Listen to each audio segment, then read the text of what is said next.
Rain doesn't care about timing.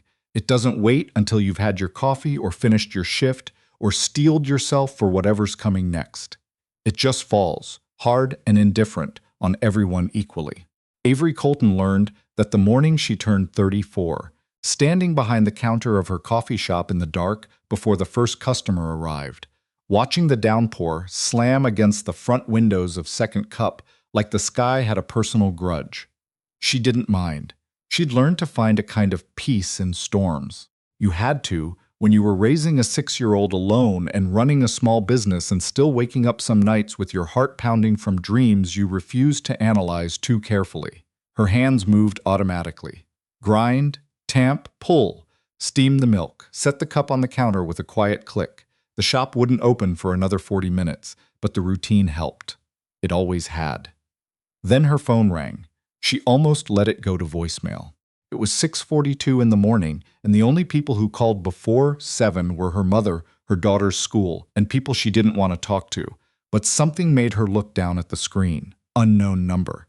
Chicago area code. Avery's hands went still. She answered, "Mrs. Colton." The voice on the other end was flat, professional, the kind of voice that belonged to someone who delivered difficult information for a living. "My name is Agent Dara Walsh with the FBI's Organized Crime Division. We need to speak with you today. In person. It's regarding a matter connected to Killian Cross." The milk steamer hissed. The rain hammered the windows. Avery set down the pitcher very carefully and said nothing for 3 full seconds. Killian Cross. A name she hadn't spoken out loud in 6 years. A name she'd spent 6 years trying to forget. The man who had proposed to her in a hotel suite overlooking Lakeshore Drive, then disappeared 48 hours later without a word, leaving her with a pregnancy test she hadn't known how to interpret, and a silence that stretched on so long she eventually stopped waiting for it to end. She had built everything she had now on the ruins of what he'd left behind. Second Cup, her apartment 2 blocks from Ivy's school. The life that was small and imperfect and completely, deliberately, hers. "What kind of matter?" she asked. Her voice came out steadier than she felt. "The kind we can't discuss over the phone," the agent said. "We can come to you." They arrived 40 minutes later, 2 agents in raincoats who drank the coffee she made them without commenting on it and spread a folder of photographs across her corner table like they owned the place. Avery stood behind the counter and didn't look at the photographs right away. She looked at the agents instead, tried to read their faces. "Killian Cross was shot last night," Agent Walsh said. "He's currently in critical condition at Northwestern Memorial. 2 bullets. 1 lodged near his spine. The surgical team stabilized him, but his prognosis is uncertain." Avery said nothing.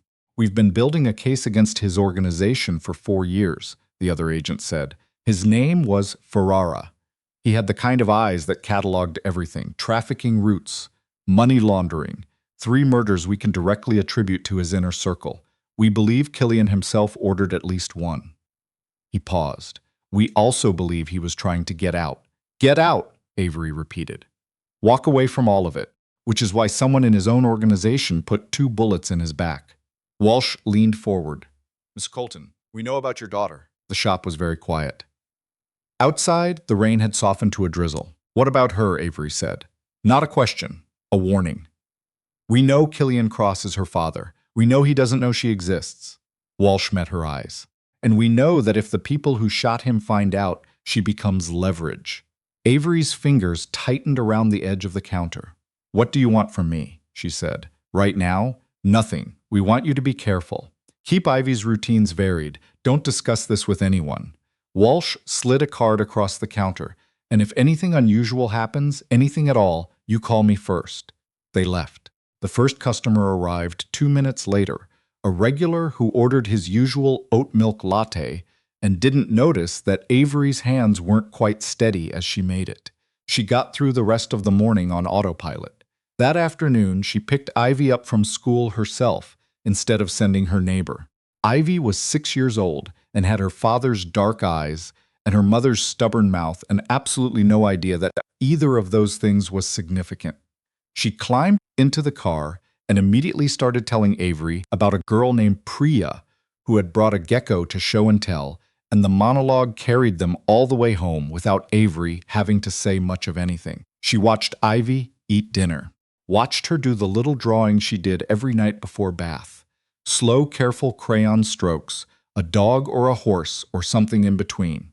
Watched her fall asleep in the middle of her second picture book, one arm thrown over the edge of the mattress. Avery sat on the floor next to the bed for a long time after the light was out. She thought about Killian Cross, lying in a hospital bed 6 miles away.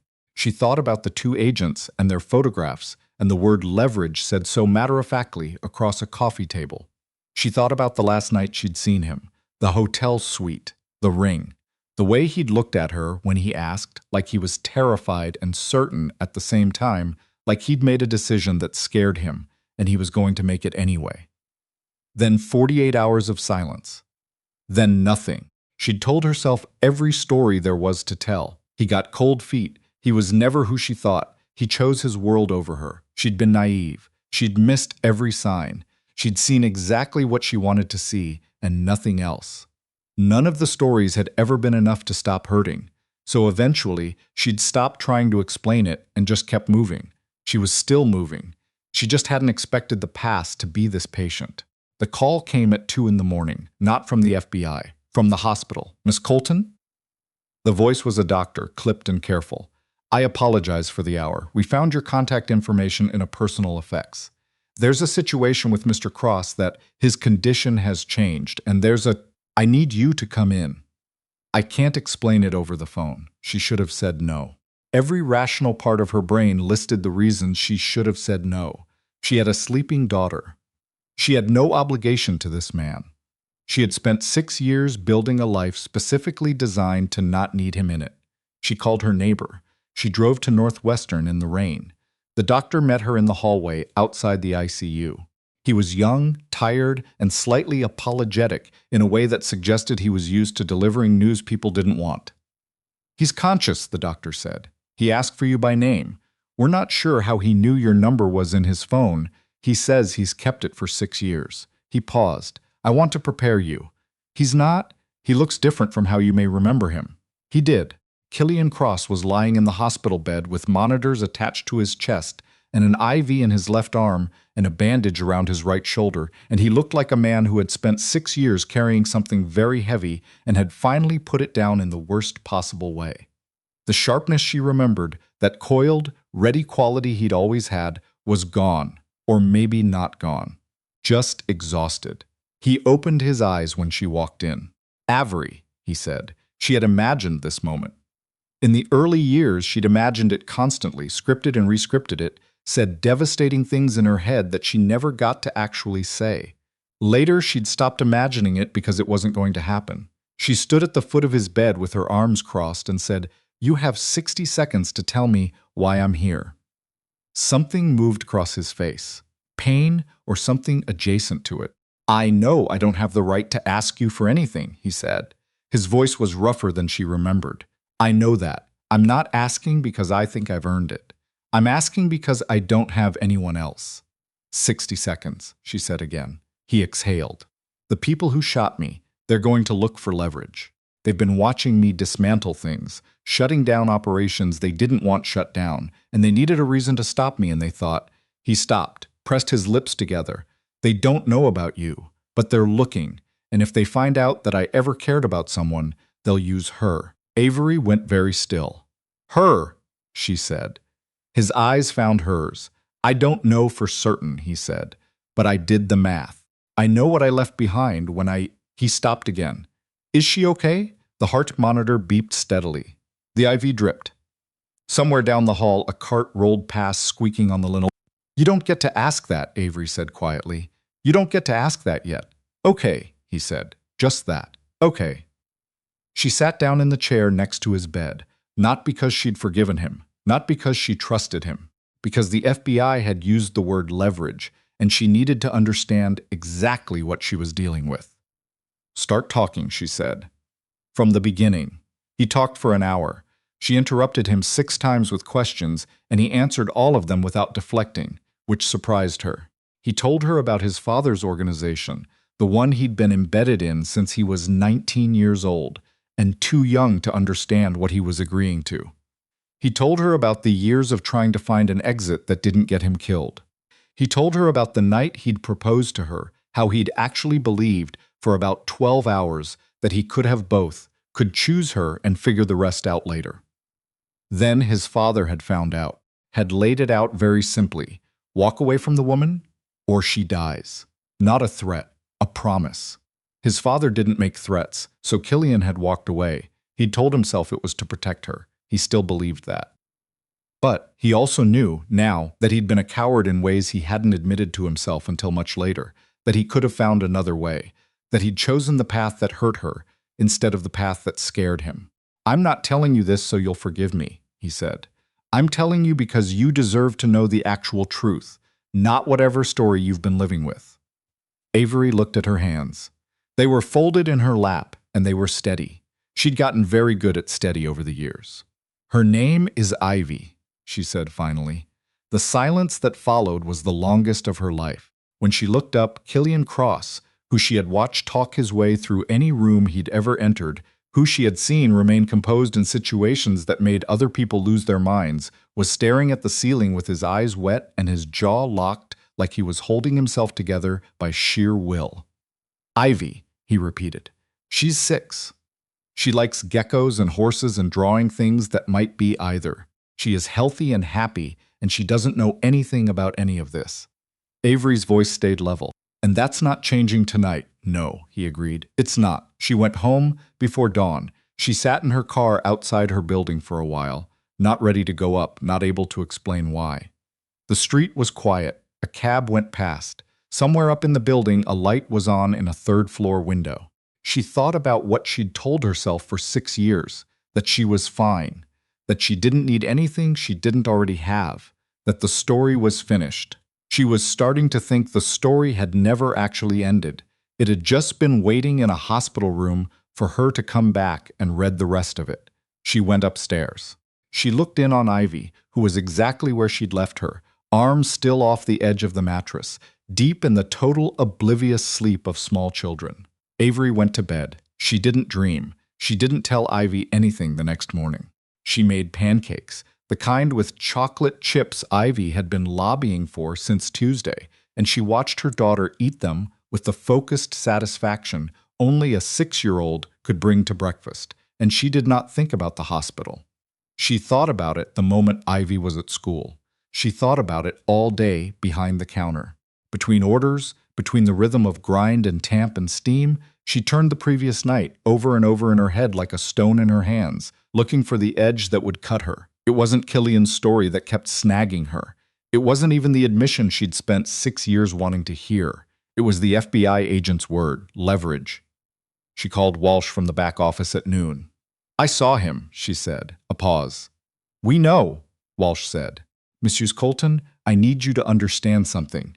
The people who shot Killian Cross are not cautious. They've already made 2 attempts on associates of his in the last 72 hours.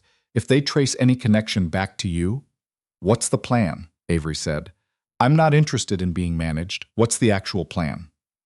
Another pause. This one felt like reassessment. "We need Killian to give us names," Walsh said. "He's been resistant.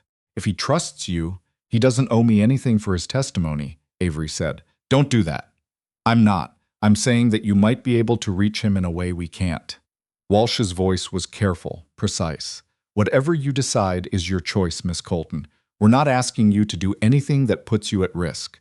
Avery thought about Ivy eating pancakes, about the gecko and the crayon horses. "Get me back into that hospital," she said. She went back that evening. Killian was sitting up in bed, which seemed to be making the nurse nervous given how recently he'd been in surgery, and he was on the phone with someone he didn't seem happy with. He ended the call when she walked in. "You came back," he said. "Don't read too much into it." She pulled the chair closer and sat down. "I need to understand what you're actually dealing with." "Names. How many people?" "What they know." He studied her face. "Why?" "Because my daughter's safety is connected to yours right now, and I'm not waiting for someone else to fix that." Something shifted in his expression. Not surprise, exactly. More like recognition. "You've gotten harder," he said. "I've gotten practical," she said. "There's a difference. Talk." He talked. Over the next 3 days, Avery moved between Second Cup, Ivy's school, and the hospital in a pattern that felt increasingly surreal. She brought Killian coffee because the hospital's was indefensible, and she told herself it was a strategic goodwill gesture and not a habit, and she was not entirely convincing even to herself. Ivy asked, on the third evening, why Mom was going out so much. Avery sat down at the kitchen table and looked at her daughter. 6 years old, dark eyes, stubborn mouth, no idea. I'm helping someone who's sick, Avery said. An old friend. Ivy considered this. Is he going to be okay? What makes you say he? Ivy shrugged with the elaborate nonchalance of a child who had no idea she'd just said something significant. You get that face when it's about a man. Avery decided to revisit her poker face when this was all over. I don't know yet, she said honestly, but I'm trying to help. Ivy nodded, apparently satisfied, and went back to her drawing. The fourth night, something changed. Avery was leaving the hospital parking garage when she noticed the car. Dark sedan, engine running, parked at an angle that blocked the sightline from the security cameras. She'd walked past it twice before she registered what was wrong about it. No one sitting in it who she could see, engine still on. At 11 at night. She didn't stop walking. She got to her car, got in, and called Walsh before she'd even started the engine. They had someone there in 4 minutes. The car was gone by then. But Walsh's voice on the phone when she called back had a new quality in it, sharp and careful, and something underneath that Avery recognized as controlled alarm. Go straight home. Don't stop anywhere. We'll have someone outside your building tonight. How bad is this? Avery said. It's not confirmed, but we think they've made a connection. She drove home. She checked on Ivy. She sat at her kitchen table in the dark for a long time. In the morning, she called her sister in Madison and asked if Ivy could come visit for a few days. She made it sound like a spontaneous anti-trip. Ivy was ecstatic. Avery packed her bag and drove her to the train station and watched her small figure disappear through the barrier with a rolling bag covered in horse stickers, chattering to her aunt on the phone the entire time. Then she drove back to the hospital. They know, she told Killian when she walked in. He was already sitting up. He'd been watching the door. I heard, Walsh called. His expression was very controlled. Is Ivy safe? Avery said. I moved her. She's fine. She pulled the chair close and sat down, and for the first time since walking back into his life, she let herself be tired in front of him. Just for a moment. I need you to give them the names. Avery, not for me, not for you. Because my daughter should not have to keep looking over her shoulder because of a war you're trying to get out of. She met his eyes. You said you spent 6 years trying to find an exit. This is the exit. It ends this, all of it. He was quiet. If I give them names, he said, there's no going back. People will come after me regardless of where I am. They're already coming after you, she said. The difference is whether they have any reason to stop. He looked at her for a long time. The monitors beeped. The IV dripped. Okay, he said. He gave them the names. What followed was 3 weeks that Avery later remembered in fragments. Federal agents moving through the city like water filling a space. Arrests she only heard about secondhand. Phone calls at odd hours. 2 days when Walsh told her not to go to the shop, and she sat in her apartment going slowly insane while her barista handled everything and sent hourly updates. Killian was moved to a secure location after the 2nd week. She didn't know where. Walsh wouldn't say. Ivy came home from Madison sunburned and full of stories about her aunt's dog, and seemed not to notice that anything unusual had happened. She went back to school. She brought home a drawing of a horse with what appeared to be 6 legs, and when Avery asked about it, Ivy explained that it was a fast horse, so it needed more. Avery put it on the refrigerator. She was closing up the shop alone one Thursday evening, nearly a month after the night she'd first answered that call, when she heard the door open behind her. She turned. Killian Cross stood in the doorway of Second Cup. He looked better than he had in the hospital, more like the man she remembered, except different in all the ways she'd cataloged in that hospital room, older, marked, but with something settled in him that hadn't been there 6 years ago, like he'd stopped running from something. He was holding a folder. He set it on the counter without saying anything. She looked at it without touching it. What is this? Documentation, he said. the dissolution of everything connected to my father's organization. The last 2 assets transferred to an independent charitable trust this morning. I signed the final papers at 3 o'clock. He paused. It's done. There's nothing left for anyone to use against anyone. She looked at him. He stood still and let her look. You could have sent this, she said. I know. You didn't have to come in person. I know that too. The shop was very quiet. Outside, the street noise filtered in softly. Chicago on a Thursday evening, the ordinary city going about its ordinary business. I'm not ready, she said. I want you to know that. I'm not ready to, whatever you might be thinking. I'm not there. I'm not asking you to be, he said. And the thing was, she believed him. I'm asking if I can meet her. Not as anything, not with expectations. Just, I'd like to meet her. Avery thought about Ivy, the geckos, the 6-legged horse on the refrigerator. The way she'd said you get that face when it's about a man with perfect accuracy and absolutely no self-awareness. She doesn't know, Avery said. She's 6. She can't process. We'd have to do it slowly. Over time. I know. And I set the pace. Not you. Okay, and if at any point I think it's not good for her, then it stops, he said simply. No argument. You know her. I don't. That's not a power I'm trying to take from you. She looked at him for a long moment. Then she reached under the counter and pulled out 2 cups. Sit down, she said. I'll make coffee. They sat on opposite sides of the corner table, which was where she'd sat with the FBI agents on the morning that started all of this, and they talked. Not about the past. Not about what any of this meant. Just about Ivy. Avery told him about the gecko, the horse drawings, the very specific way she ate pancakes, by always finishing the chocolate chips first. She told him about the train station, the horse stickers on the rolling bag, the 6-legged horse and why it needed more legs. Killian listened. He didn't say much. Every once in a while something crossed his face that she didn't have a name for, something quiet and overwhelmed and trying very hard not to show it. She sounds like you, he said finally. She has your eyes, Avery said. She hadn't planned to say it. It came out anyway. He was quiet after that. She let him be. She met Ivy at the door of the shop 2 weeks later, on a Saturday, when the shop was closed and the morning was still soft with early light. Killian was already inside, sitting at the corner table with a coffee she'd made him, looking like a man who was trying not to look nervous. Ivy walked in ahead of Avery and stopped in the middle of the shop floor and looked at the man at the table with the frank assessment of a 6-year-old who had not yet learned to be polite about staring. Hi, Killian said. You have a scar on your neck, Ivy observed. Ivy, Avery said. It's okay, Killian said. Yeah, I do. I got hurt a while ago. Ivy considered this. Mama gets scars when she burns herself on the steam wand. She pointed helpfully at Avery's forearm. That one. She got that one in April. I did, Avery agreed. Does yours hurt? Ivy asked Killian. Not anymore, he said.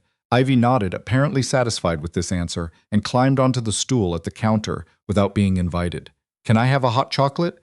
Avery made hot chocolate. Ivy drank it and told Killian about a documentary she'd seen about wild horses, and then pivoted without transition into a detailed account of something that had happened at recess involving a jump rope and a dispute over the rules. Killian listened to all of it. He asked follow-up questions at the right moments, which Ivy clearly appreciated. He did not try too hard. He did not say anything he'd have to walk back later. He just listened. When they left an hour later, Ivy declared him nice and spent the rest of the walk home discussing the horse documentary again. Avery looked up once, back at the shop. Killian was still at the table. He wasn't looking at his phone. He was just sitting there with his hands around his coffee cup, and even from that distance, she could see that he was taking a moment he probably hadn't let himself take until now.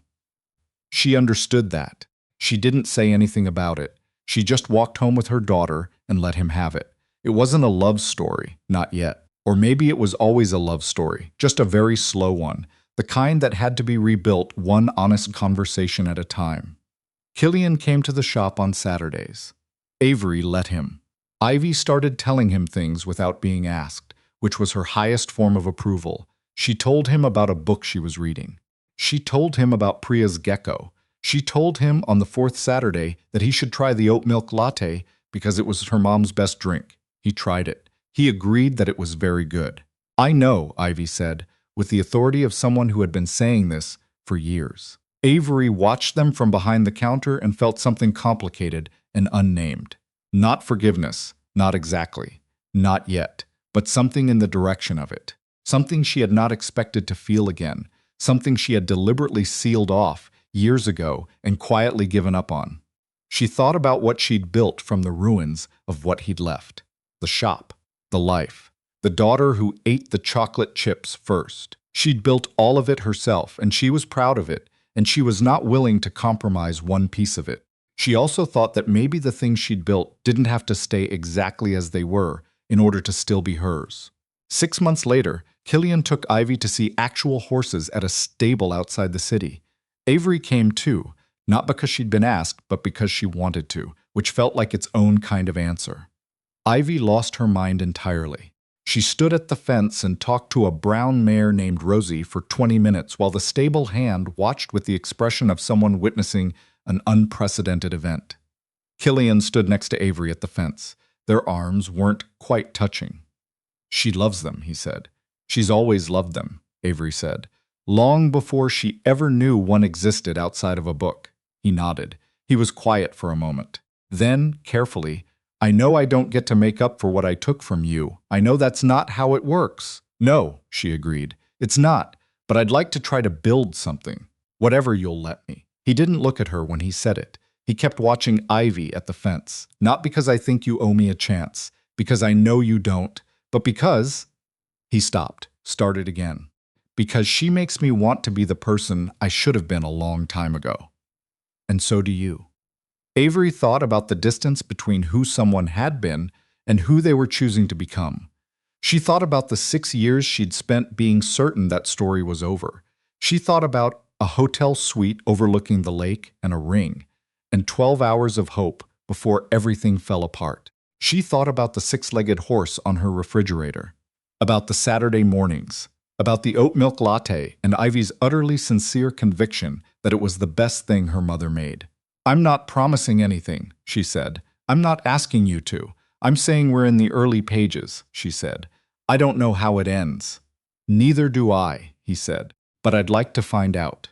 At the fence, Ivy turned around with her hair in her face and both arms thrown wide and yelled, "Mom, Mom, she let me pet her nose. Her nose is so soft." She grabbed Killian's sleeve without hesitation.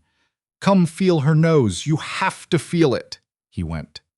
Avery watched her daughter pull the man she hadn't forgiven yet and might someday toward a horse named Rosie, and she thought that maybe this was how it happened. Not in a single moment of decision, not in a grand gesture or a scene from a movie. Just slowly, imperfectly, one Saturday morning at a time. Some stories don't end with a fairy tale. Some of them just keep going, page after page, until you look up one day and realize you've stopped waiting for the ending because you're too busy living the middle. And the middle, Avery Colton was starting to understand, was where everything real actually happened.